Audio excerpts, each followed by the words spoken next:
స్తోత్రం. ప్రభునామానికి మహిమ కలుగును గాక. సమకూడి వచ్చిన మీ అందరికీ యేసయ్య నామంలో శుభవందనాలు తెలియజేస్తున్నాను. దేవుడు మనల్ని ప్రేమించి మనకు అనుగ్రహించిన ఈ మరొక గొప్ప అవకాశాన్ని బట్టి, ఆయన సన్నిధిలో ఉండే భాగ్యాన్ని బట్టి దేవునికి మహిమ కలుగును గాక. మనము ఎఫెసీ పత్రిక 3 అధ్యాయాల్ని ధ్యానం చేసుకోవటం సంపూర్తి చేసి ఉన్నాం. ఈ దినాన మనము 4వ అధ్యాయము 1 నుండి 6 వచనాలు చదువుకొని ఉన్నాం. మనం గ్రహించాల్సిన విషయం ఏంటంటే, మొదటి 3 అధ్యాయాలన్నీ కూడా మన యొక్క పిలుపుని గురించి, అంటే క్రీస్తులో మన స్థానం ఏంటి అనే దాని గురించి చెప్తూ ఉంటే, 4 నుండి 6 అధ్యాయాలు క్రీస్తులో మనం ఏమి సాధకం చేయాలి, మనం పిలుపు, మన మొదటి 3 అధ్యాయాలు మన పిలుపు ఏంటో చెప్తే, ఆ పిలుపుకు తగినట్లుగా మనం ఎలా జీవించాలి ప్రాక్టికల్గా అనేది ఈ 4 నుండి 6 అధ్యాయాలు మనకు బోధిస్తున్నాయి. కాబట్టి ఇప్పటి వరకు మనము నేర్చుకున్నాము. అంటే మనము గత వారంలో కూడా ధ్యానం చేసినట్లుగా 3వ అధ్యాయం చివరిలో మనలో కార్యసాధకమగు, అంటే మనలో కార్యసాధమగు తన క్రియాశక్తి, పరిశుద్ధాత్మ క్రియాశక్తి ద్వారా ఆత్మ సంబంధమైన ఆశీర్వాదాలు మనం సమృద్ధిగా కలిగి ఉంటామని దేవుని లేఖనాల్లో మనం నేర్చుకుని ఉన్నాము. క్రీస్తులో విశ్వాసుల యొక్క స్థానం ఏంటి అని 3 అధ్యాయాలు చెప్తే, చివరి 3 అధ్యాయం క్రీస్తులో విశ్వాసుల యొక్క సాధన ఏం చేయాలి అనేది నేర్పిస్తుంది అన్నమాట. కాబట్టి క్రీస్తు ద్వారా మనము మనకి ఎలా విమోచన జరిగింది అని మొదటి 3 అధ్యాయాలు మనకు నేర్పిస్తే, చివరి 3 అధ్యాయాలు విమోచన పొందిన మనము ఎలా జీవించాలి, క్రీస్తులో విమోచించిన మనం ఎలా జీవించాలనేది మనకు తెలియపరుస్తుంది. కాబట్టి మొదటి 3 అధ్యాయాలు మనం నేర్చుకున్న ప్రాముఖ్యమైన విషయాలు ఏంటంటే, అంటే దేవుడు మన పిలిపించిన పిలుపు, అంటే దేవుడు మనకి క్రీస్తులో ఇచ్చిన ఆధిక్యతలు ఏంటంటే, ఆయన పిల్లలుగా ఉండుటకు భాగ్యాన్ని ఇచ్చాడు, ఆయన వారసత్వం మనం కలిగి ఉండటానికి భాగ్యం ఇచ్చాడు, ఆయన పిల్లలుగా ఉండే భాగ్యము, అలాగే ఆయన వారసులుగా ఉండే భాగ్యం ఇచ్చాడు, ఆయన ఆలయముగా ఉండే భాగ్యం ఇచ్చాడు, ఆయన శరీరంగా ఉండే భాగ్యం ఇచ్చాడు, ఆయన ఇల్లుగా ఉండుటకు భాగ్యం ఇచ్చాడు. కాబట్టి క్రీస్తులో మనం సంపాదించుకున్న ఆశీర్వాదాలు ఇవన్నీ కూడా. కాబట్టి మన పిలుపు అది అనమాట. ఆయన పిల్లలుగా ఉండాలి, ఆయన వారసత్వాన్ని పొందుకోవాలి, ఆయన ఆలయంగా ఉండాలి, ఆయన శరీరంగా ఉండాలి, ఆయనకి ఇల్లుగా ఉండాలి. కాబట్టి ఈ విధంగా వారసత్వం పొందుకొని పిలువబడిన మనము పిలుపు తగినట్లుగా ఎలా జీవించాలి, మీకు పదే పదే జ్ఞాపకం చేస్తున్నాను. సంఘము అంటే కాల్డ్ అవుట్, ప్రత్యేకింపబడిన వారు, లోకంలో నుండి ప్రత్యేకింపబడిన జనాంగము, దేవుడు తన కొరకు ఏర్పాటు చేసుకున్న జనాంగం అనమాట. కాబట్టి తన సొంత సంతానముగా దేవుడు మనల్ని చేసుకున్నప్పుడు, ఆయన సంతానముగా, ఆయన పిల్లలముగా, ఆయన మహిమకు కీర్తి కలిగినట్లుగా, లేకపోతే ఆయన మనం పిలిచిన పిలుపుకు తగినట్లుగా మనం ఎలా బ్రతకాలి అనేది ఈ 4వ అధ్యాయం నుండి ఎక్కువగా మనం ధ్యానం చేస్తున్నాం. దేవుని పట్ల, తోటి మనిషి పట్ల ఎలాంటి ప్రేమ కలిగి ఉండాలని నేర్చుకోవటమే నిజమైన క్రైస్తవ్యం అన్న విషయాన్ని మనం గ్రహించాలి. కొలస్సీ పత్రిక 1వ అధ్యాయం 10వ వచనంలో మనం చూసినట్లయితే, 1వ అధ్యాయం 10వ వచనంలో చూడండి, అందుచేత ఈ సంగతి విని నాటి నుండి మేమును సంపూర్ణ జ్ఞానంతో ప్రార్థన చేయుటకు మానక, మీరు సంపూర్ణ జ్ఞానమును ఆత్మ సంబంధమైన వివేకమును గలవారును, ఆయన చిత్తమును పూర్ణంగా గ్రహించువారినై ప్రతి సత్కార్యంలోనూ సఫలులగుచు, దేవుని విషయమై జ్ఞానమందు వృద్ధి పొందుచు, అన్ని విషయంలో ప్రభువును సంతోషపట్టినట్లుగా, ఆయన తగినట్లుగా నడుచుకొని వలననియు, ఆనందంతో కూడిన పూర్ణమైన ఓర్పును దీర్ఘశాంతమును కనపరిచినట్లు, ఆయన మహిమా శక్తిని బట్టి పూర్ణ బలముతో బలపరచబడవలనియు, తేజోవాసులైన పరిశుద్ధుల స్వాస్థ్యంలో పాలువారగుటకు మనలను పాత్రులుగా చేసిన తండ్రికి మీరు కృతజ్ఞతాస్తుతులు చెల్లించవలనియు దేవుని బతిమాలుచున్నాను. ప్రార్థన చేస్తున్నాడు. అంటే మనమందరం క్రీస్తులో ఏమై ఉండాలి అనేది పౌలు చక్కగా చెప్తున్నాడు అనమాట. మనం ఆయన పోలి నడుచుకోవాలి. అదే ఇక్కడ మనము చూస్తూ ఉన్నాం అనమాట. కాబట్టి మన పిలుపునకు తిగినట్లుగా మనం నడుచుకోవటం అనేది చాలా ప్రాముఖ్యం. తెస్సలోనిక సంఘానికి రాసేటప్పుడు కూడా ఒక మాట చెప్తాడు. 1 తెస్సలోనిక 2:12 మనం చూస్తే అక్కడ ఏమని ఉంటుందంటే,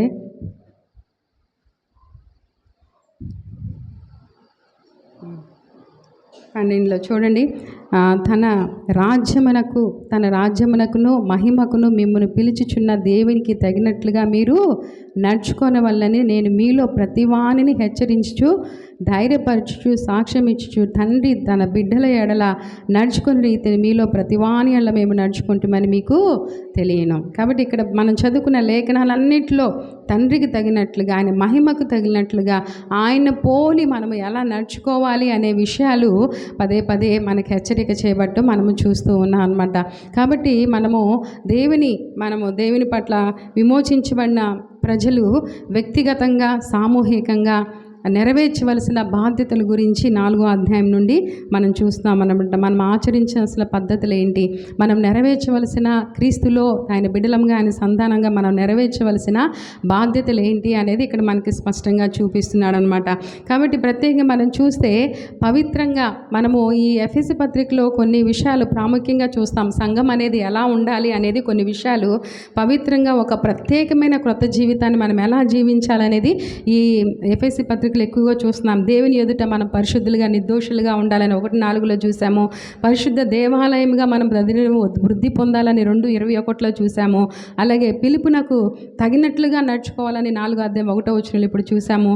సంపూర్ణ పురుషులం అంటే మనం పరిపూర్ణులం కావాలని 4:12 చెప్తున్నాడు. అలాగే నీతి యథార్థమైన భక్తి గలవారంగా మనం ఉండాలని 4:24 చెప్తున్నాడు. ప్రేమ కలిగి నడుచుకోవాలని 5:2 మనం చూస్తున్నాము. వాక్యంతో పవిత్రపరచబడిన వారంగా ఉండాలని 5:26 చెప్తున్నాడు. ఇంకా మనం చూస్తే కుటుంబ బాధ్యతల్లో, ఉద్యోగ సంబంధాల్లో ఒక క్రొత్త జీవితాన్ని మనం ఎలా ప్రారంభించాలనేది 5వ అధ్యాయంలో చూపిస్తున్నాడు. అపవాది తంత్రాల దురాత్మ సమూహంలో ఎదిరించుటకు ఎప్పుడు సిద్ధపడి ఎలాగ నిలబడి ఉండాలనేది 6వ అధ్యాయము 10 నుండి 20 వచనాల్లో చెప్పడం మనం చూస్తున్నాను. కాబట్టి ఈ పత్రికల్లో మనకు పదే పదే ఎక్కువగా కనబడే ఒక మాట ఏంటంటే, మీరు గుర్తుపెట్టుకోవాల్సిన మాట, ఆత్మ సంబంధమైన ప్రతి ఆశీర్వాదం. ఏంటి చెప్పండి? ఆత్మ సంబంధమైన ప్రతి ఆశీర్వాదం. ఎంత అద్భుతమైన మాట! యేసయ్య మనల్ని విమోచించి మనల్ని రక్షించి తన సంతానంగా చేసుకొని యోగ్యత అర్హత లేని మన జీవితాలకు ఇటువంటి గొప్ప రక్షణనిచ్చి ఆత్మ సంబంధమైన ప్రతి ఆశీర్వాదాన్ని పొందుకునే భాగ్యం ఇచ్చాడు. దేవునికి స్తోత్రం చెప్దామా? హల్లెలూయా. కాబట్టి ఈ లోకంలో భౌతికంగా మనకి ఆస్తిపాస్తులు సంపాదన లేకపోయినా, మనుషుల గుర్తింపు లేకపోయినా, మనుషులు మనల్ని పట్టించుకోకపోయినా, క్రీస్తులో ఆత్మ సంబంధమైన ఆశీర్వాదాలు కలిగి ఉంటే నువ్వే ధనవంతుడవే. దేవునికి స్తోత్రం చెప్దామా? హల్లెలూయా. ఈ రోజుల్లో ఈ లోకంలో దరిద్రులు ఎవరు అనంటే డబ్బు లేనివారు కాదండి, దేవుడు లేనివాడే దరిద్రుడు. నువ్వు ఒకవేళ ప్రభువుని సంపూర్ణంగా నీ జీవితంలో కలిగి ఆత్మ సంబంధమైన ప్రతి ఆశీర్వాదం అంటే ఇందాక మీకు చెప్పాను కదా, ఆయన పిల్లలుగా ఉండే భాగ్యం, ఆయన వారసత్వాన్ని పొందుకునే భాగ్యము, ఇవన్నీ కూడా మనం చదువుకొని ఉన్నాం కదా. ఆ ఆశీర్వాదాలు మనం కలిగి ఉంటే మనం సమృద్ధి కలిగిన వారం, నమ్మిన వారు దేవునికి స్తోత్రం చెప్పండి. హల్లెలూయా. లోకం చూసి మోసపోవద్దండి, లోక పద్ధతులను చూసి మోసపోవద్దు. ఈ లోకంలో నీకు ధనధాన్యాలు, వెండి భంగాలు, పలుకుబడి లేకపోతే నీకు ఉన్నతమైన స్థానం ఉన్నా కూడా క్రీస్తు లేకపోతే నీకు మించిన దరిద్రుడు మరొకడు లేడనే చెప్పాలి. కాబట్టి మనకి ఏమి ఉన్నా లేకపోయినా క్రీస్తుని కలిగిన మనము ఎంతో ధన సమృద్ధి కలిగిన వారం, ఆత్మ సంబంధమైన ధనావృద్ధి కలిగిన వారం, పరలోక రాజ్యంలో సంపూర్ణమైన స్థానాన్ని దక్కించుకోగలుగుతాం. కాబట్టి ఈ నిరీక్షణతో, ఈ విశ్వాసంతో, ఈ సమర్పణతో దేవుడు తన కుటుంబంలో, తన సంఘంలో ఉండే గొప్ప భాగ్యాన్ని మనకి ఇచ్చినందుకు సంపూర్ణంగా కృతజ్ఞులమై ప్రతినిత్యం కూడా దేవుని ఆరాధిస్తూ జీవించే వారంగా ఉండాలన్నమాట. కాబట్టి చాలామంది భక్తులు, మన పితరులు మనం చూస్తూ ఉన్నాం లేఖనాలలో, వాళ్ళు ఏమీ లేకపోయినా కూడా వారు సంతోషంగా ఉండటానికి కారణం ఏంటంటే, వారు ఒక గొప్ప సత్యం తెలుసుకున్నారు. ఏంటంటే, ఈ లోకంలో ధనధాన్యాలు స్థానాల కంటే క్రీస్తులో మన స్థానం చాలా గొప్పది, క్రీస్తులో మనం సంపాదించుకున్న ఆశీర్వాదాలే చాలా గొప్పవని తెలుసుకున్నారు. కాబట్టి వారి శరీరం కుళ్ళిపోయినా, ఎన్ని బాధలు వచ్చినా, ఎన్ని శ్రమలు వచ్చినా అంతం వరకు సహించి నిత్యత్వాన్ని సంపాదించుకొని దేవుని రొమ్మున అనుకొని సంతోషంగా ఉన్నారండి. దేవునికి స్తోత్రం చెప్దామా? హల్లెలూయా. కాబట్టి మనము కూడా మోసపోవద్దు. మనం ఆత్మ సంబంధమైన క్రీస్తులో ఆత్మ సంబంధమైన ప్రతి ఆశీర్వాదము పరలోకపు తండ్రి మనకి ఏది అనుగ్రహించాడో అది నీవు పొందుకున్నావా లేదా అనేది ఆలోచన చేసి, ఆ విషయంలో నువ్వు పొందుకోకపోతే గోజాడి కన్నీరు కాచి ప్రభువుని పాదాలు పట్టుకొని అది సంపాదించుకోవడానికి ప్రయాసపడాలి. అంటే దేవుని పిల్లగా నువ్వు ఉన్నావా నిజంగా? అర్థమవుతుందిగా. దేవుని పిల్లలంగా మనం నిజంగా ఉన్నామా? ఆయన వారసత్వాన్ని పొందుకునే స్థితిలో మనం ఉన్నామా? మన పిల్లలకే మన వారసత్వాన్ని ఇస్తాం, మన సొమ్ము అంతా కూడా. నేను ఎప్పుడు చెప్తాను, యేసయ్య తన సొమ్ము తన దగ్గర ఉన్నదంతా ఆయన దగ్గర అంట బుద్ధి జ్ఞాన సర్వ సమృద్ధి. అంటే ఇది ఉంది ఇది లేదు అనటానికి లేదు, అన్నీ ఉన్నాయి. ఎవరికి ఇస్తాడు ఆయన బిడ్డలుగా ఉన్న వారికి ఇస్తాడండి. నమ్మిన వారు దేవుని స్తోత్రం చెప్దామా?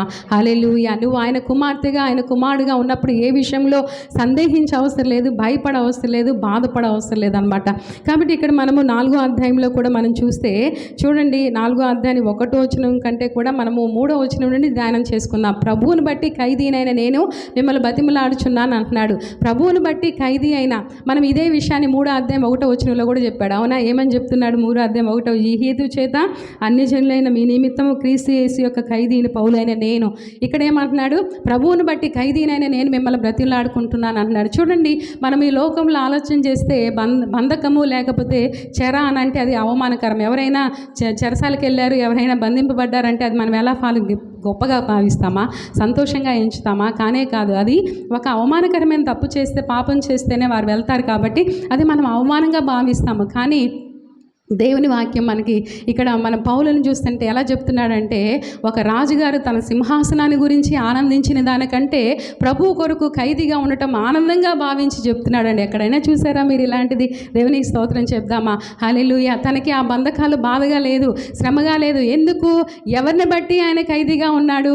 క్రీస్తు కొరకు ఖైదీగా ఉన్నాడు, క్రీస్తుని బట్టి ఖైదీగా ఉన్నాడు. అంటే దేవునికి నమ్మకత్వాన్ని చూపించడాన్ని బట్టి, దేవుని పట్ల విధేయతను చూపించడాన్ని బట్టి, దేవునికి పరిపూర్ణంగా దేవుడు తను పిలిచిన పిలుపుకు విధేయత చూపటం బట్టి తన బంధకాల్లో ఉండాల్సి వచ్చింది. కాబట్టి నేను ప్రభువుకు నమ్మకత్వం చూపించడం బట్టి ఈ బంధకాల్లో ఉండాల్సి వచ్చింది.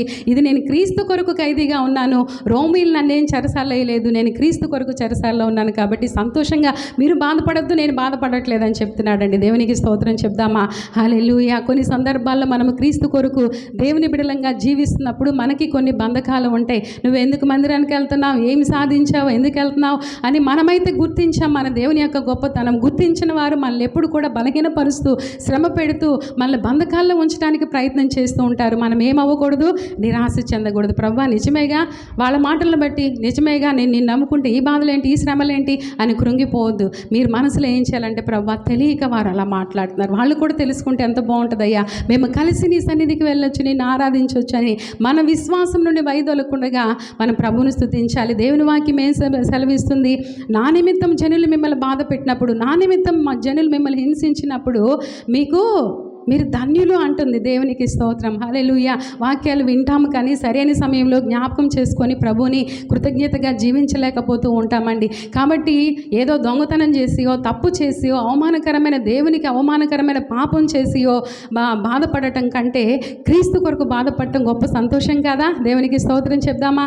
హల్లెలూయా. ఆయనకు మాటకు విధేయతను చూపించటాన్ని బట్టి, ఆయన మాటకు మనం లోబడటాన్ని బట్టి ఒక్కోసారి మనము త్యాగం చేయాల్సి వస్తుంది, ఒక్కోసారి సహించుకోవాల్సి వస్తుంది, భరించుకోవాల్సి వస్తుంది. కాబట్టి ఆ సమయంలో ప్రభువా నిన్ను బట్టి, నీ కుమార్తెను కదా, నువ్వు నేర్పించావు కదా, నువ్వు ఎలా ఉన్నావో నేను కూడా అలాగే ఉంటాను, నాకు సహాయం చేయని ప్రభు కృప పొందుకోవాలి. కాబట్టి అపోస్తలుడైన పౌలు తన బంధకాల గురించి బాధపడట్లేదు. ఏమంటున్నాడంటే, నేను మీకు చెప్పినట్లుగా ఒక రాజు తన సింహాసనాన్ని గురించి ఆనందించినట్లుగా ప్రభు కొరకు బంధకాల్లో ఉండటం సంతోషంగా భావిస్తున్నాడు. నేను ఈ వాక్యం చదువుతుంటే నాకు అనిపించింది, ఇదే పద్ధతిలో పాత నిబంధనలో ఒక వ్యక్తి ఉన్నాడు. పాత నిబంధనలో నీతి కొరకు చెరసాల పాలైంది ఎవరండి? యోసేపు. తన తప్పు చెయ్యనందుకు ఏమయ్యాడు? చెరసాల పాలయ్యాడు. కానీ అక్కడ కూర్చొని ఏడ్చాడా? ఏందిరా ప్రభువా నా బ్రతుకు, తల్లిదండ్రులు దూరం అయ్యాను, ఎంత కష్టం పడుతున్నాను, ఎంత వేదన చెందుతున్నాను, ఇంత అవమానంలో మళ్ళా నన్ను తీసుకొచ్చి అందరి ముందు, అది ఎంత అవమానకరమో, ఒక రాజుగారితో భార్యతో ఆయన తప్పు చేశాడనే నింద ఆయన పడి ఆ చెరసాల్లో ఉండటమో అది ఎంత అవమానకరమైన విషయం. కానీ కూర్చొని ఏడవలేదు. ఏం చేశాడు నేను చెరసాల్లో? నాకు చాలా ఇష్టం అన్నమాట. అక్కడ ఉండి కూడా ఏం చేశాడంట? అక్కడ ఉన్న వారికి ఉపచారం చేశాడంట. దేవునికి స్తోత్రం చెప్తాం. హల్లెలూయా. పరిపూర్ణ విశ్వాసంలో, సంపూర్ణ సమర్పణలో దేవుని కొరకు జీవించే వారి లక్షణాలు అలాగే ఉంటాయి. వారి కష్టం వచ్చిన వెంటనే కృంగిపోవటం. మనం భక్తిలో ఎదగట్లేదు. వాస్తవానికి మనం ఎలా ఉంటామంటే, అన్నీ బాగుంటే దేవుడు మంచోడు, ఏదైనా శ్రమ రంగాల్లో ఏం చేశాడు దేవుడు, అసలు దేవుడు ఉన్నాడా, అలాంటి స్టేజ్లోనే మనం ఉంటున్నాం. కానీ ఎదగలేకపోతున్నామండి. మన యొక్క పరిస్థితులను బట్టి దేవుని యొక్క ఔన్నత్యాన్ని, గొప్పతనాన్ని తక్కువ చేసుకుంటూ బ్రతికితే నువ్వెలా ఎప్పుడు క్రైస్తవురాలు అవుతావు, నువ్వెప్పుడు దేవుని బిడ్డవు అవుతావు, ఎప్పుడు నువ్వు ఆయన పిలుపుకు తగినట్లుగా జీవించి ఆయన ఇచ్చే ఆశీర్వాదాలు పొందుకుంటావు. కాబట్టి దినదినాభివృద్ధి చెందటం, దేవుని సాక్షుల కొరకు జీవించడం అనేది మన జీవితాల్లో చాలా ప్రాముఖ్యము. పౌలు ఎఫెసీ పత్రికలో 3వ అధ్యాయం 1వ వచనంలో, 4వ అధ్యాయం 3వ వచనంలో, అలాగే 6వ అధ్యాయం 19వ వచనంలో కూడా నేను క్రీస్తు కొరకు ఖైదీని అని తాను పరిచయం చేసుకోవటం మనం చూస్తున్నాం. లోకం నీచంగా ఎంచేదాన్ని తను ఘనంగా ఎంచుకుంటున్నాడు దేవుల్లో. కాబట్టి ఈ విషయాన్ని మనము అలాంటి పరిస్థితిలో ఉన్నప్పుడు ప్రభు కొరకు నిందలు అవమానాలు భరించాల్సి వచ్చినప్పుడు మనం సంతోషంగా భావించే వారంగా ఉండాలన్నమాట. కాబట్టి క్రీస్తుకు నమ్మకంగా ఉండటం చాలా ప్రాముఖ్యం. ఇంగ్లీష్లో ఒక మంచి మాట ఏమని ఉందంటే, we must cultivate unity in the church, purity in our personal lifes. అంటే మన క్రైస్తవ జీవితంలో ప్రాముఖ్యంగా సంఘంలో ఐక్యతను కాపాడుకోవాలంట. తర్వాత ఏం చేయాలి చెప్పండి? సంఘంలోనేమో ఐక్యతను కాపాడుకోవడానికి ప్రయాసపడాలి. వ్యక్తిగత జీవితంలో నేను పరిశుద్ధతను కాపాడుకోవడానికి ప్రయాసపడాలి. అర్థమైందండి? మన సమాజంలో దేవుని బిడ్డలు అందరితో కలిసి ఉండేటప్పుడు మన ఐక్యతను కాపాడుకోవాలి. మన వ్యక్తిగతంగా ఉన్నప్పుడు ఏం చేయాలి? మన పరిశుద్ధతను కాపాడుకోవాలి. నేను చాలాసార్లు ఒక కొటేషన్ చూశాను. And when you are with people, అంటే మన ప్రజల్లో ఉన్నప్పుడు మనం ఏం చేయాలంట? మన నాలుకను కాపాడుకోవాలంట. వ్యక్తిగతంగా ఉన్నప్పుడు ఏం చేయాలి? మన ఆలోచనలు కాపాడుకోవాలనే మాట కూడా ఉంటుంది. కాబట్టి మన జీవితాల్లో మనము ఈ సత్యాన్ని గ్రహించే వారంగా ఉండాలన్నమాట.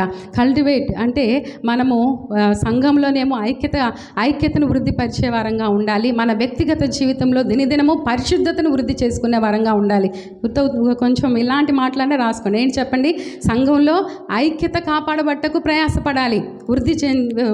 ఐక్యత వృద్ధి చెందుటకు ప్రయాసపడాలి. మన వ్యక్తిగత జీవితాల్లో పరిశుద్ధత వృద్ధి చెందుటకు మనము ప్రయాసపడే వారంగా ఉండాలన్నమాట. కాబట్టి ఇక్కడ చూస్తే 4వ అధ్యాయంలో చెప్తున్నాడు, నేను క్రీస్తుని బట్టి ఖైదీనని. నేను ఏమని బతిలాడుతున్నాడంటే, కాబట్టి మీరు సమాధానమైన బంధం చేత ఆత్మ కలిగించు ఐక్యతను కాపాడుకుంటూ ఎందు శ్రద్ధ కలిగిన వారై ప్రేమతో ఒకరినొకరు సహించుచు. సమాధానం అనే బంధము చేత దేవుడు ఏం చేశాడు? ఒకప్పుడు అటు ఇటుగా ఉన్న మనందరినీ కూడా అడ్డుగోడలన్నీ తొలగించి ఉభయులను ఐక్యపరిచి సమాధానపరిచారు. తండ్రి అయిన దేవునితో మనందరినీ సమాధానపరిచారు. కాబట్టి ఆ సమాధానము అనే బంధము చేత ఆత్మ కలిగించు ఐక్యతను కాపాడుకున్నట్టు మనము ఏమవ్వాలి? శ్రద్ధ కలిగిన వారంగా ఉండాలి. ఒకటి దేవుడు ఇస్తాడు, ఇచ్చిన దాన్ని కాపాడుకోవడానికి మనకేం కావాలి? శ్రద్ధగా కాపాడుకోవాలి. కాబట్టి ఇంటి గొప్ప సమాధానాన్ని దేవుడు మనకు గ్రహించాడు. తండ్రితో మనల్ని ఐక్యపరచడానికి ప్రభు ఎన్ని శ్రమలు, ఎన్ని బాధలు అనుభవించాడు అనేది మనం నేర్చుకొని ఉన్నాం. కాబట్టి ఆ సమాధానం అనే బంధం చేత ఆత్మ కలిగించే ఐక్యతను కాపాడుకున్నట్టు మనం ఏం చేయాలి? శ్రద్ధ. మన ఆత్మీయ జీవితం పట్ల శ్రద్ధ. ఆ సమాధానాన్ని కాపాడుకుంటున్నామా? దేవుడిచ్చిన ఆధిక్యతను కాపాడుకుంటున్నామా? దేవుని పిల్లలుగా దేవుడు ఉంటకు మనకి ఇచ్చిన భాగ్యాన్ని మనము కాపాడుకుంటున్నామా? కాబట్టి శ్రద్ధతో ఏం చేయాలంటే, ప్రేమతోనూ శ్రద్ధ కలిగి ప్రేమతో ఏం చేయాలి? ఒకరినొకరు సహించాలి. సహనం అనేది చాలా సంఘంలో అందరూ ఒకేలాగే ఉండరు, రకరకాల మనస్తత్వం ఉంటుంది. అయినను నువ్వు దేవుని ఆత్మతో నింపబడితే, నీలో పరిశుద్ధాత్మ దేవుడు ఉంటే అందరిని సహించగలుగుతావు, భరించగలుగుతావు, అందరితో సమాధానంగా ఉండగలుగుతాం. కాబట్టి అది లేదు అని అంటే మనం దేవుని పిల్లలు అని చెప్పుకోవడానికి అర్హత లేదు. ఎందుకంటే మనం అందరము పోరాడుతుంది ఒక రాజ్యం కోరకే. మనం అందరము మనకందరికీ తండ్రి ఒకటే, మనకందరికీ ఒక కుటుంబమే. దేవునికి స్తోత్రం చెప్దామా? హల్లెలూయా. కాబట్టి సహనం అనేది మన జీవితాల్లో చాలా ప్రాముఖ్యం. యేసయ్య మనల్ని సహించకపోతే మనం ఈ దినాన రక్షించబడి ఈ స్థితిలో ఉండేవారమా? లేదు. కాబట్టి మనల్ని దేవుడు ఎలా సహించాడని సహిస్తే ఇతరులను సహించగలుగుతాం. మనల్ని దేవుడు ఎలా క్షమించాడని గుర్తించగలిగితే ఇతరుల్ని క్షమించగలుగుతాం. అర్థమవుతుందండి? మనల్ని దేవుడు ఎలా సహించాడో మనకి జ్ఞాపకం ఉంటే, ఆ బుద్ధి మనకుంటే ఎవరినైనా సహిస్తాం. మనల్ని దేవుడు ఎలా క్షమించాడో అనే ఆలోచన మనకుంటే ఎవరినైనా క్షమించగలుగుతాం. మనం ఏమైనా గొప్పవారమని, మంచివారమని, కల్మషం లేని వారమని యేసయ్య మనల్ని క్షమించాడా? ఎలాంటి దుర్ఘటనలో, ఎంత పాపపు ఊపిలో ఉంటే మనల్ని లేపి దేవుడు మనల్ని క్షమించాడు. ఆ విషయాన్ని మనం గుర్తుపెట్టుకుంటే ఎలాంటి వారినైనా క్షమించగలిగే మనసుని యేసయ్య మనకి ఇస్తాడు. మనకు అన్నిటికీ మాదిరి యేసయ్య అన్నమాట. ప్రేమతో ఒకరినొకరు సహించుడు. తర్వాత ఏం చెప్తున్నాడు? మీరు పిలువబడిన పిలుకు తగినట్లుగా దీర్ఘశాంతంతో కూడిన పూర్ణ వినయముతో సాత్వికంతో నడుచుకున్న వల్లని ప్రభువుని బట్టి ఖైదీనైన నేను మిమ్మల్ని ఏమంటున్నాను? బతిమలాడుకుంటున్నాను. చెరసాల్లో ఉండి, బంధకాల్లో ఉండి ఎఫెసీ సంఘాన్ని ఎంతగా బలపరుస్తున్నాడో చూడండి. కాబట్టి చూడండి, మీరు మనం పిలువబడిన పిలుపుకు తగినట్లుగా అంటే యేసయ్య అసలు ఆయన పిల్లలుగా ఉండే అర్హత మనకుందా? ఆయన స్వాస్థ్యాన్ని పొందుకున్న యోగ్యత మనకుందా? ఆలోచన చేయండి. ఇవన్నీ దేవుడు మనకిచ్చిన ఆశీర్వాదాలు కదా. ఆయన కుటుంబంలో ఆయన బిడ్డలుగా ఉండే గొప్ప ఆధిక్యత దేవుడు మనకిచ్చినప్పుడు ఆ పిలువబడిన పిలుపుకు తగినట్లుగా మనం జీవించాలనే ఆయన మన దగ్గర నుండి ఆశిస్తున్నాడు. కాబట్టి పరిశుద్ధత విషయంలో మనము పవిత్రత కలిగి ఉండాలని, క్రీస్తు ఆత్మను కలిగి ఉండాలని, ఇక సంపూర్ణ వినయముతో సంపూర్ణ వినయముతో, ఇంగ్లీష్లో ఏమని ఉంటుందంటే అంటే ఫుల్ అంటే మంచి తగ్గింపుతో. కాబట్టి సంపూర్ణ వినయంతో ఏముండాలంటే సాత్వికంతో నడుచుకోవాలి అంటున్నాడు. సాత్వికం అంటే ఏంటి? సంపూర్ణ వినయం అంటే ఏంటి? సంపూర్ణ వినయం అంటే సంపూర్ణ వినయం కలిగిన వారు, సంపూర్ణ తగ్గింపు కలిగిన వారు. పొద్దున జాగ్పునగా చెప్పిన వాక్యం వింటూ ఉంటే ఆయన అన్నారు, మనకు ఆత్మఫలాల్లో సంపూర్ణ వినయం లేకపోతే తగ్గింపు అనేది కనపడదు. అది తగ్గింపు అనేది ఒక సాయిల్ అంట. ఏంటి చెప్పండి? అది ఒక మంచి నేల. ఆ తగ్గింపు అనే నేలలో నుండే ఈ ఆత్మఫలాలు వస్తాయి అంట. దేవునికి స్తోత్రం చెప్దామా? హల్లెలూయా. కాబట్టి ఇక్కడే మనకి మంచి నేల, మన హృదయమే మంచి నేలగా లేనప్పుడు ఈ ఫలాలన్నీ మనం ఎప్పుడు చూడగలుగుతామండి? కాబట్టి సంపూర్ణ వినయముతో తగ్గింపుతో అంటే సంపూర్ణ వినయం తగ్గింపు అంటే నీకంటే ఎదుటివారిని ఘనంగా ఎంచటం. మనము దేవుని బిడ్డలంగా ఎప్పుడు మనల్ని మనం ఘనంగా ఎంచకూడదు, కానీ మన ఎదుటి ఉన్నవారిని, తోటి వారిని దీన మనసు కలిగి మీ ఎదుటివారిని మీకంటే యోగ్యులని ఎంచండి అంటున్నాడు. కాబట్టి మనం ఎవరిని ఎప్పుడు తక్కువ చూపు కానీ చిన్న చూపు కానీ చూడకూడదు. మనం గౌరవించాలి. సంపూర్ణ వినయం తగ్గింపు మనకు ఉండాలి. ఎందుకంటే మనం పొందుకున్న ఆధిక్యత దేవుడు మనకి ఇచ్చిందే. మనం పొందుకున్న రక్షణ మనం దేని గురించి అసలు అతిశయించాలండి? మనం పొందుకున్న రక్షణ యేసయ్య ఇచ్చిందే. మనం పొందుకున్న అన్నీ ఆయన ఇచ్చినయే. దేనికి అతిశయించాలి? ఆలోచన చేయండి. విశ్వాసం ద్వారా, జస్ట్ కృప ద్వారా మనం రక్షించబడ్డాం. అది కూడా యేసయ్య వరమే. ఇది మీ క్రియల వల్ల అయింది కాదు అంటున్నాడు. కాబట్టి ఏ విషయంలో అన్నీ ప్రభు మనకి ఇచ్చినప్పుడు మనం తగ్గించుకోరు ఉండటం అనేది చాలా ప్రాముఖ్యం. సంపూర్ణ వినయం అనే నేల మన జీవితంలో ఉన్నప్పుడు ఏమవుతుంది చెప్పండి? ఆత్మఫలాలు మనలో వస్తాయి అన్నమాట. కాబట్టి మన హృదయము మెత్తనవ్వాలి, మన హృదయము ఫలించేదిగా ఉండాలి. మన హృదయము దేవుని ఎదుట దీన మనసు కలిగి ఉన్నప్పుడు అది ఫలించి ఆత్మ సంబంధమైన ప్రతి ఫలం కూడా మనలో పైకి వస్తుందన్న విషయాన్ని మనం గ్రహించాలి. జెంటిల్నెస్. అలాగే సాత్వికం అంటే ఏంటండి? సాత్వికం అంటే మనకి కీడు చేసిన వారికి తిరిగి కీడు చేయగలిగే సత్తా మనకు ఉంటుంది. మనతో ఒక మాట అంటే 10 మాటలు అనగలిగే సామర్థ్యం ఉంటుంది. అయినా కూడా చేతగాని వారిలాగా నోరు మూసుకొని ప్రభువుకి అప్పగించడమే సాత్వికం. అర్థమవుతుందా? నీకు బలం ఉంది, నీ ఎదుటి వారిని నువ్వు జయించగలిగే, కానీ దేవునికి అప్పచెప్పటం చెయ్యగలిగి కూడా ప్రభువుని బట్టి తగ్గించుకోవటమే సాత్వికము. కాబట్టి దేవుడు మోషాని గురించి మంచి నా ఇల్లంతటా నమ్మకమైన వాడు అంటున్నాడు. మోషే మిక్కిలి సాత్వికుడు అంట. దేవునికి స్తోత్రం. హల్లెలూయా. కాబట్టి మన గురించి ఏమని సాక్ష్యం ఇస్తాడో మనం ఒక మాట అంటే భరించం. మనం ప్రభు సన్నిధికి వచ్చిన దేవుని బిడ్డలుగా ఉంటున్నప్పటికీ, విశ్వాసులుగా ఉంటున్నప్పటికీ చాలాసార్లు నేను ఇంతే అండి, నేను ఈ విషయంలో మార్చుకోలేను అని అంటాం. ఇంకెందుకు ప్రభు సన్నిధికి రావటం, ఇంకెందుకు ప్రభుని సేవించడం? మనం మార్పు చెందాలి. దినదిన దేవుని మందిరంలో రూపాంతరపరచబడాలి. మన అలవాట్లు మారాలి, మన పద్ధతులు మారాలి. నువ్వు ప్రభు నమ్మక ముందు ఎలాగ జీవిస్తున్నావో, ప్రభు నమ్మక ముందు మాట అంటే పడే మనస్తత్వం నీకు లేదేం. పడాలి. యేసయ్య నమ్ముకుంటే తప్పదు. యేసయ్య పడ్డాడు. అర్థమవుతుందా? ఎన్నో విషయాల్లో మనం మార్పు చెందాలి. నేను ఇంతే అన్నారంటే వాళ్ళు ఏమీ లేదు చెప్పండి. దేవుని ఆత్మ లేదు. దేవుని ఆత్మ మనలో ఉంటే, ఆయన క్రియాశక్తి మనలో దినదినము జరుగుతూ ఉంటే ఏమవుతాం చెప్పండి? మనం మార్పు చెందుతూ ఉంటాం, పరిపూర్ణులు అవుతూ ఉంటాం. ఆయన పరిశుద్ధాత్మ క్రియ మనలో ఎప్పుడు జరుగుతూ ఉండాలండి. అది ఆగిపోయిందంటే నువ్వు ఇంకా పనికిరావు మీదకని అర్థం. కాబట్టి పరిశుద్ధాత్మ దేవుని క్రియాశక్తి మన జీవితంలో ఎప్పుడు జరుగుతూ ఉండాలన్నమాట.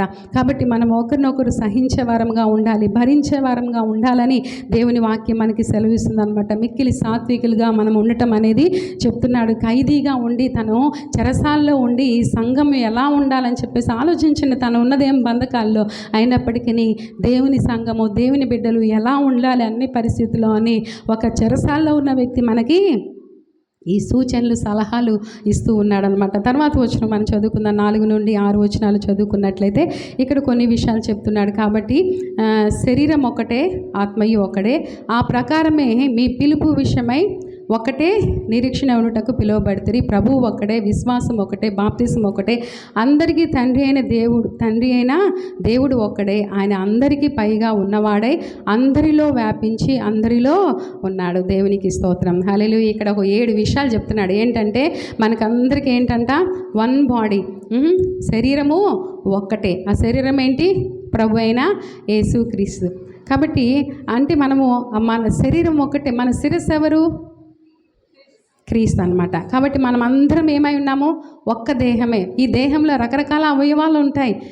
కాబట్టి ఒకటి చిన్నదైనా, ఒకటి పెద్దదైనా, ఒకటి పెద్ద పని చేసినా, చిన్న పని చేసినా, ఏది పని చేయకపోయినా కూడా ఒకదానికి ఒకటి ఏముండాలి చెప్పండి? ఐక్యత ఉండాలి. అదే చెప్తున్నాడు. కాబట్టి ఈ క్రీస్తు మన శిరస్సు అయి ఉన్నాడు, ఆయన మన శరీరమై ఉన్నాము, ఒక్క దేహమై ఉన్నాము అనమాట. తర్వాత వన్ స్పిరిట్, మనము ఒక్క ఆత్మై ఉన్నాము. మనము కొరింథీ పత్రికలో చదువుతాం కదా, మీరు మీ సొత్తు కాదు, విలువ పెట్టి కొనబడిన వారని చెప్పేసి. అలాగే 3:16 కూడా మీరు దేవుని ఆలయమై ఉన్నారని, దేవుని ఆత్మ మీలో నివసించున్నదని మీరు ఎరుగరా అని మాటను మనం చదువుతున్నాం. అలాగే 6:19 మీ దేహము దేవుని వల్ల మీకు అనుగ్రహింపబడి మీలో ఉన్న పరిశుద్ధాత్మకు ఆలయమై ఉన్నదని మీరు ఎరుగరా. కాబట్టి మనము ఒక్క దేహమై ఉన్నాము, ఒక్క ఆత్మై ఉన్నాము. ఆత్మ ఎవరు చెప్పండి? పరిశుద్ధాత్మ. నీలో నాలో తన క్రియాశక్తిని దినదినము జరిగించేవాడు ఎవరు చెప్పండి? పరిశుద్ధాత్మ దేవుడే. మనలో నీలో నాలో ఒకే దేవుడు ఉన్నప్పుడు మనము ఒక్కళ్ళమే అయి ఉన్నాం అనమాట. ఒక మాట నేను ఎప్పుడో, friendship is two single body, one spirit staying in 2 bodies. అంటే ఒకే ఆత్మ ఇద్దరిలో ఒకటే ఆత్మ ఉండటాన్ని స్నేహం అంటారని లోక సంబంధం ఒక సామెత ఉంది. మనం అందరము దేవుని బిడలంగా మనందరిలో ఎవరున్నారు? ఒక్క ఆత్మే. ఆత్మ ఎవరు? పరిశుద్ధాత్మ దేవుడు. కాబట్టి మనందరిలో క్రియ చేసేది ఒకే క్రియ చేస్తాడు ఆయన. మనము మార్పు చెందుతాము, ఆయన క్రీస్తు స్వరూపంలోకి మళ్ళీ మార్చడమే ఆ పరిశుద్ధాత్మని యొక్క క్రియ అనమాట. కాబట్టి మనకి ఒక్కటే దేహము, మనమందరం ఒకే దేహమై ఉన్నాము, ఒక ఆత్మ కలిగి ఉన్నాము. మనకందరికీ నిరీక్షణ ఒకటే. ఆ నిరీక్షణ ఏంటి? To be like him, to be with him. అంటే ఆయనలాగా ఉండటానికి, ఆయనతో ఉండటానికి. అదేనా మా నిరీక్షణ? ఇంకా వేరే నిరీక్షణ మీకుందా? మీ నిరీక్షణ వేరైందంటే మనం మళ్ళీ సంఘంలో ఉండి వేరే అయిపోతాం. అర్థమవుతుందా? ఆయనలాగా ఉండటానికి, ఆయనతో ఉండటానికే మన నిరీక్షణ. తర్వాత ఒకటే విశ్వాసము. ఏంటి ఆ విశ్వాసము? మనం అందరం కూడా విశ్వాసం ద్వారా కృపచేత రక్షించబడి ఉన్నాము. ఆ విశ్వాసం ఏంటి అనేది 1వ అధ్యాయం 13వ 15వ, అలాగే 2వ అధ్యాయం 8వ చూడండి. మనం ఏం చదువుకున్నాం? మీరు విశ్వాసం ద్వారా కృపచేతనే రక్షించబడ్డారు, ఇది మీ వల్ల అయినది కాదు, మీ క్రియల వల్ల అయింది కాదు అన్నాడు. కాబట్టి మనకందరికీ ఒకటే విశ్వాసం. ఏంటి? నా యేసయ్య నన్ను విమోచించాడు, నేను ఆయన బిడ్డను అనే విశ్వాసం. తర్వాత వన్ బ్యాప్టిజం, ఒకటే బాప్తిసము. 1 కొరింథీ పత్రిక 12:13 చూడండి ఒకసారి. మనం అందరం కూడా ఒక్కదానిలోకే బాప్తిసం పొంది ఉన్నాము. ఇక్కడ చూస్తే 12వ అధ్యాయము 1 కొరింథీ పత్రిక 12:13 ఏలైనగా యూదులమైనను, గ్రీసు దేశస్థులమైనను, దాసులమైనను, స్వతంత్రులమైనను మనమందరం ఒక్క శరీరంలోనికి ఒక్క ఆత్మ యందే బాప్తిసం పొందితిమి. మనమందరము ఒక్క ఆత్మనము పానము చేసిన వారమైతే మీ దేవునికి స్తోత్రం. హల్లెలూయా. మనకందరికీ ఒకటే బాప్టిజము. కాబట్టి క్రీస్తులో బాప్తిసం పొందిన మనము దేవుని కుటుంబంలో చేర్చబడిన తర్వాత నాది ఆ కులం, నీది ఈ కులము, నువ్వు ఆ రంగు, నువ్వు ఈ రంగు, నువ్వు ఆ జాతి, ఈ జాతి అనే భేదం ఉందంటే అది సంఘము కాదు. డైరెక్ట్గా నరకం వెళ్తారు ఆ విషయంలో ఏదైనా వ్యత్యాసం ఉంటే. కాబట్టి క్రీస్తులోకి బాప్తిసం పొందిన మనము ఆయన కుటుంబంలో మనము చేర్చబడిన వారమే. వన్ గాడ్, మన విమోచకుడు. మనందరికీ ఒక్కటే దేవుడు ఉన్నాడు. ఎవరైనా మన విమోచించబడిన మనందరికీ తండ్రి ఒక్కడే, ఆయనే మన దేవుడు. అదే మనం చూస్తున్నాం కదా. అన్నిటికీ పైన ఉన్నవాడు ఆయన, సార్వభౌమాధికారి మన తండ్రి. అంతటా వ్యాపించిన వాడు, సర్వవ్యాపి ఆయన, అందరిలో ఉన్నవాడు, విశ్వసించిన ప్రతి బిడ్డల్లో కూడా ఆయన నివాసం చేస్తున్నవాడు. కాబట్టి ఇక్కడ 7 విషయాలు చెప్పాడు. ఒకటేంటి? ఒకటే దేహము, ఒకటే ఆత్మ, ఒకటే నిరీక్షణ, ఒకటే ప్రభువు. ఒకటే ప్రభువు. మనకి వేరే ప్రభువు ఉండకూడదు. ప్రభువు అంటే అధికారి. మన జీవితాల మీద ఒకటే ప్రభువుగా ఉండాలి. ధనము కాదు, లోక సంబంధమైన వ్యక్తి కాదు, ఈ లోకంలో నువ్వు ప్రేమించే వ్యక్తులు కాదు నీకు ప్రభువుగా ఉండవలసింది. యేసయ్యే నీ ప్రభువుగా ఉండాలి. ఒకటే విశ్వాసం. ఆ విశ్వాసం ద్వారానే మనం ఆ కుటుంబంలో చేర్చబడ్డాం. ఒకటే బాప్తిసము, ఒకటే దేవుడు. కాబట్టి ఇదంతా కూడా సంఘంలో మనము కలిగి ఉండవలసిన ఆలోచన. కాబట్టి ఇన్ని ఆలోచనలు, ఈ సత్యం మనకు తెలిసినప్పుడు ఐక్యతను కాపాడుకుంటాము, పరిశుద్ధతను కాపాడుకుంటాం, ప్రభు కొరకు జీవిస్తాం, ఆయన కొరకు నమ్మకంగా ఉండే నిత్యత్వంలో ప్రవేశిస్తాం. కాబట్టి పరిశుద్ధాత్మ దేవుడు ఈ అన్నిటి విషయాలు మీ కృప అనుగ్రహించి, దేవుడు మనల్ని ఆశించిన రీతిగా మన పిలుపుకు తగినట్లుగా జీవించుటకు తగిన కృపను అనుగ్రహించి దీవించునుగాక. అందరం లేచి నిలబడదాం, ప్రభువుని ఆరాధన చేద్దాం. దేవదేవుడు మనకిచ్చిన ఆధిక్యతను బట్టి, ప్రభు మన పట్ల చేసిన కార్యాలను బట్టి, ఆయన